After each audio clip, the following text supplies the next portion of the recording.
There is a truth universally acknowledged that your backyard urban farmer, having mastered the art of vegetable production, will be in need of a new challenge and will start to imagine a backyard that also includes chickens. Backyard chickens were, up until about the end of the Second World War in Australia, absolutely common. Along with the Hills Hoist clothesline and the outdoor dunny, in many of the old houses you'd often find a chook shed. And they are definitely coming back into favour. In my neighbourhood here, every second garden has chickens as part of their life. You might have already thought about what type of chicken you want. I do think chicken breeds have different personality types. I have Marans and they're very placid. They're not great escape artists, so they're good for a backyard. Marans have a nice dark chocolate coloured egg that gets lighter as they get older. It's something I didn't realise. I also have a Dutch Welsummer, a bit smaller than the other three, and because of that gets picked on. So when choosing your chickens, think about getting them all together. Get a minimum of 3 because they're a flock bird, and make some choices about probably keeping them all fairly uniform and equal in size. One of the interesting traits of the Welsummer breed is that they're excellent foragers. So let's talk about where you can acquire chickens from. I got mine from Facebook Marketplace, but I've also purchased them off breeders. And if you want certain varieties, go to the local shows, and the internet is a great place to start. Have a look online. There are so many forums. There's so much information about backyard chickens. The number of chickens you choose will depend on how many eggs you really want to have, the size of your space and the size of your chicken coop. Usually when you buy a chicken coop or you get a plan, it comes with dimensions and information regarding the maximum number of chickens that you can house in that space. I think if you're embarking on chickens, you do have to be a little realistic about the size of your space. Really, the reality is the smaller the space, more labour intensive the clean-up. A chicken coop with deep litter takes care of the build-up of chicken poo in a small space. But if you're free-ranging your chickens, for example, in a smallish space, a courtyard, or even my space out the front of my house, there is a build-up of poop that needs managing. It's too acidic for the soil to break down. And so my daily routine with my chicken run and my coop is to clean up the poop. So I do a daily pick through the coop and also on footpaths and in areas where you're walking and moving. Then part of my permaculture is to compost that poop and get some good soil out of it. Ultimately, the smaller the space, the greater the cleanup, and the bigger the space, the better quality egg. The chickens will have a freer run, more grass, more grubs. So I've never really measured the space before, and I started in the area where the coop is with a measuring tape, and then I realised I could do it on my phone. So this area is about 30 square metres.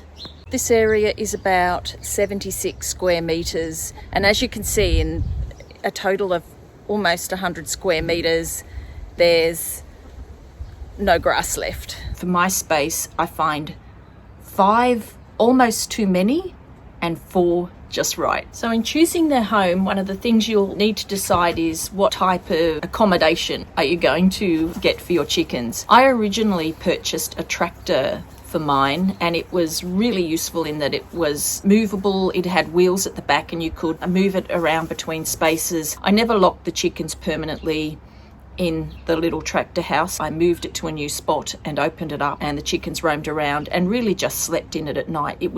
The tractor was like a steel fortress. It was good for not getting like mites and things because they don't exist in steel. So it was a good preventative. The downside is that my garden changed and I could no longer pull the tractor around. It only fit in one spot, so it became a permanent fixture.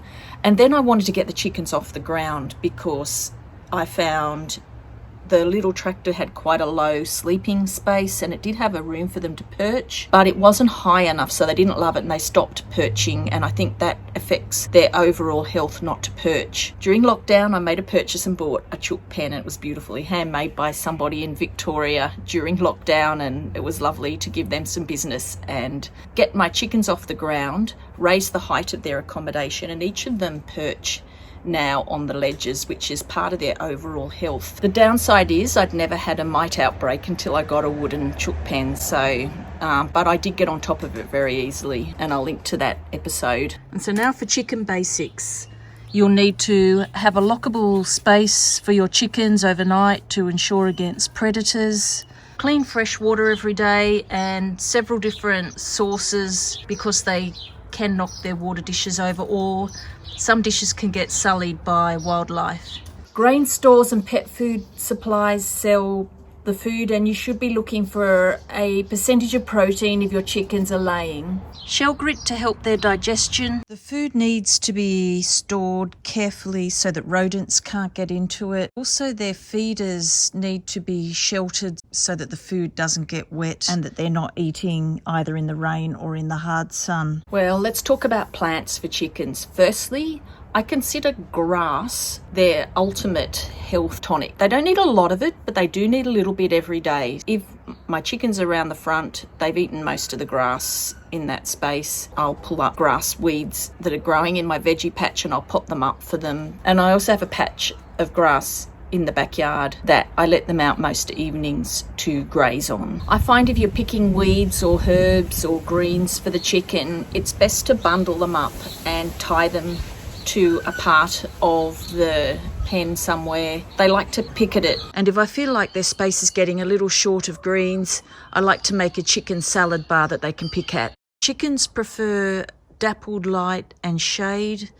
They're a bit of a jungle floor animal rather than full sun. I have quite a deep front hedge, and I've planted it out with a mixture of camellias and native Australian plants and the odd fruit tree, and I use this hedge as a way of blocking the view of the chickens from the road. It's a bit of security from dogs that might be passing by. The security of the chicken coop is of ultimate importance. The day you forget to lock up the coop at night will be the day that the fox comes in and takes your chickens. So locking up your chickens at night and letting them out in the morning becomes part of your daily life. Before you make expensive purchases, check out your local regulations. They are a regulated animal in many parts of the world. Where I am in Canberra, there's not too many regulations, except I am aware of roosters are not really allowed in suburbia, so maybe too noisy. I highly recommend chickens. They have a certain enthusiasm about life that is uplifting, and they also have a calmness around their movements and the things that they get up to. When I first got my chickens, I used to love just sitting with a glass of wine or a cup of tea and observing what they were getting up to, their personalities and the little things they did together as a group. The greens I find the chickens love the best are brassicas, silver beet they're mad for, but also after you've grown cauliflower and broccoli, they get to eat the leaves off those once you've harvested. When the plant is quite sizable, it's very susceptible to cabbage moth, and I find if I let the chickens through in that space in the evening, not too long because they start scratching, and but if you let them do a first flush through, they'll generally just pick all the cabbage moth caterpillars off, and I find it is the best biological control for brassicas that you can possibly have, is to have chickens running through that patch just in the late evening, not too long. Chickens are excellent garden edges. They like to really dig in and get weeds out of garden edges, so good at edging. They love weeds. Things like dandelion, sow thistle, cleavers are all high on their top shelf menu. Once you get chickens, you will never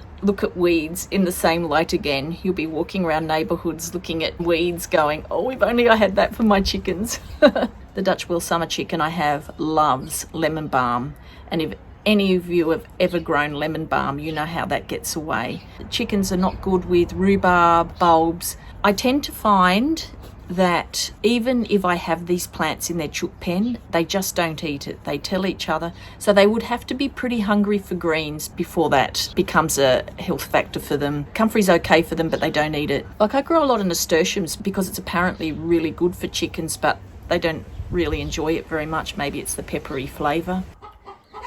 Aside from the odd cheer after laying an egg, and having your plants in Alcatraz to avoid being decimated, the benefits of chickens by far outweigh the disadvantages. And in return, they are just a routine of care like any other pet. In the Southern Hemisphere, it's asparagus season at the moment, and I'll leave you with an asparagus and egg bake. Thank you so much for watching. Thanks for all the subscriptions. I have reached a milestone in YouTube, which is fabulous. I have 500 subscribers, so thank you everyone, and I hope to see you in the next episode. Bye.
But never fear.